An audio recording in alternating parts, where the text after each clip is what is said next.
you get it started with John Locke. And John Locke introduces property, and he has three provisos for just private right and property. And the three provisos are that there must be enough left over for others, and that you must not let it spoil, and that you, most of all, must mix your labor with it. It seems justified. You mix your labor with the world, then you're entitled to the product, and as long as there's enough left over for others, and as long as it doesn't spoil, you don't allow anything to go to waste, that's okay. Well, he spends a long time of his famous treatise of government, and it's since been the canonical text for economic and political and legal understanding. It's still a classic text that's studied. Well, what he did is, after he gives the provisos, and you're almost thinking at the time whether you're for private property or not, he's given a very good and plausible and powerful defense of private property here. Well, he drops them. He drops them like that, right in one sentence. He says, well, once the introduction of money came in by men's tacit consent, then it became, and he doesn't say all the provisos are canceled, erased, but that's what happens. So now we have not product and your property earned by your own labor. Oh no, money buys labor now. There's no longer a consideration of whether there's enough left over for others. There's no longer a consideration of whether it spoils, because he says, well, money's like silver and gold can't spoil, therefore monies can't be responsible for waste, which is ridiculous. We're not talking about money and silver, we're talking about what its effects are. It's one non sequitur after another. Just the most startling logical legerdemain that he gets away with here. But it fits the interests of capital owners. Then Adam Smith comes along, and what he adds is the religion to this. Locke started with God made it all this way. This is God's right.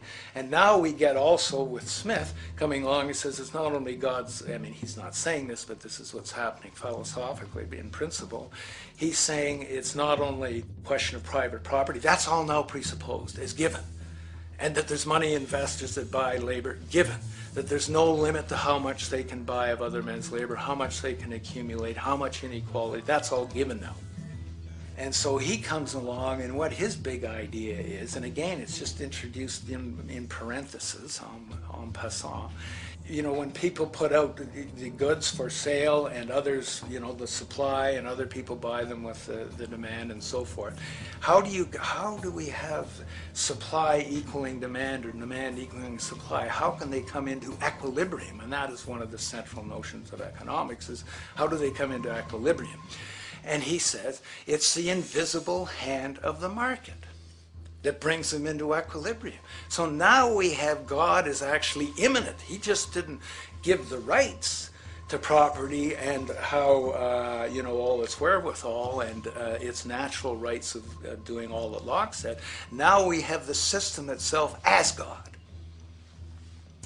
In fact, Smith says, when he talks, and you'll never find this quoted, you have to read the whole of the Inquiry into the Wealth of Nations. He says, the scantiness of subsistence sets limits to the reproduction of the poor, and that nature can deal with this in no other way than elimination of their children. So he anticipated evolutionary theory in the worst sense applied. This is well before Darwin. And so he called them the race of laborers.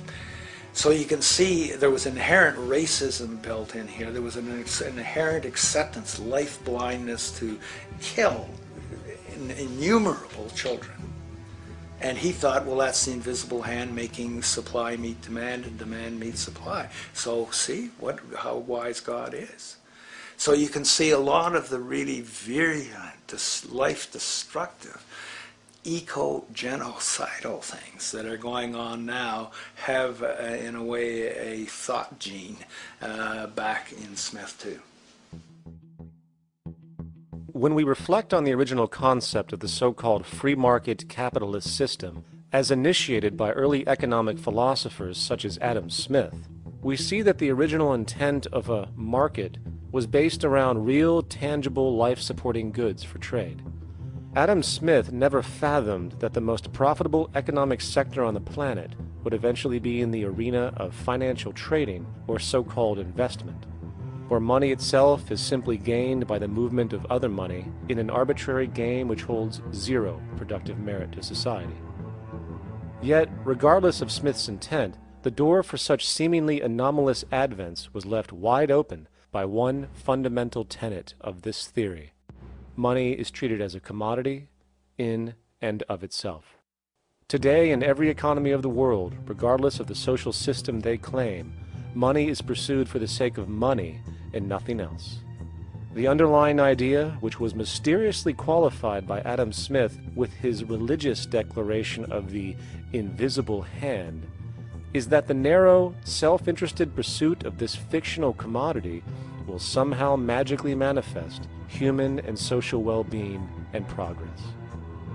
The reality is that the monetary incentive interest, or what some have termed the money sequence of value, has now completely decoupled from the foundational life interest, which could be termed the life sequence of value. What has happened is that there's a complete confusion in economic doctrine between those two sequences. They think that the money sequence of value delivers the life sequence of value, and that's why they say if more goods are sold, if GDPs rise and so forth, therefore there'll be more well-being, enhanced well-being. We take the GDP to be basically our indicator of social health. Well, there you see the confusion. It's talking about money sequences of value, that is all the receipts, all the revenues that are derived from selling goods, and they're confusing that with life reproduction, so that you have built right into this thing from the beginning is a complete conflation of the money and life sequences of value. So we're dealing with a kind of structured delusion that becomes more and more deadly as the money sequence decouples from producing anything at all. So it's a system disorder, and the system disorder seems to be fatal.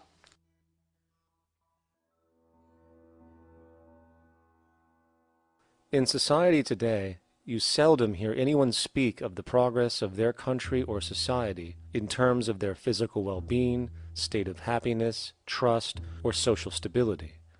Rather, the measures are presented to us through economic abstractions. We have the gross domestic product, the consumer price index, the value of the stock market, rates of inflation, and so on. But does this tell us anything of real value as to the quality of people's lives? No, all these measures have to do with the money sequence itself and nothing more. For example, the gross domestic product of a country is a measure of the value of goods and services sold. This measure is claimed to correlate to the standard of living of a country's people.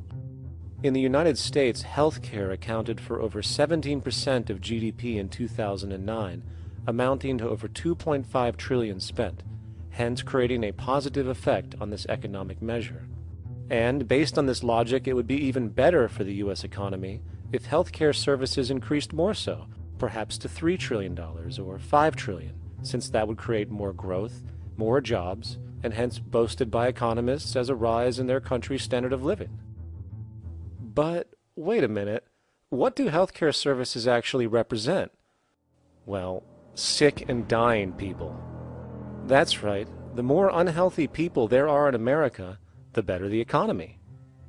Now, that is not an exaggeration or a cynical perspective.